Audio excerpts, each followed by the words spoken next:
Comment gagner des clients quand on ne sait pas vendre? C'est l'une des choses que j'entends le plus. Je ne sais pas me vendre. Comme si quelqu'un disait qu'il fallait se vendre comme on se vend au marché ou je ne sais quoi. On est tous confrontés à un moment dans notre vie où on doit vendre quelque chose. Est-ce que tu négocies pas avec ton conjoint, ta conjointe? Bref, tu dois être dans ta vie dans des moments où tu dois, entre guillemets, persuader et donc, entre guillemets, vendre ton idée. Vendre, qu'est-ce que c'est en vrai? C'est avant tout pratiquer l'écoute active.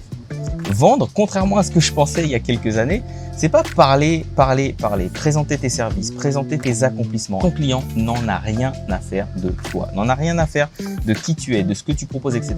Tout ce qui compte pour lui, à ce moment-là, c'est de résoudre sa problématique. Ça veut dire pratiquer l'écoute active. C'est pas parler, c'est poser les bonnes questions qui vont permettre de faire révéler les bonnes réponses. Ça veut dire que ton rôle dans une discussion, dans un échange avec ton client idéal va être de parler 20% du temps et de le faire parler 80% du temps. L'idée pour pouvoir gagner des clients quand on ne sait pas vendre, c'est d'être dans un mode conversationnel.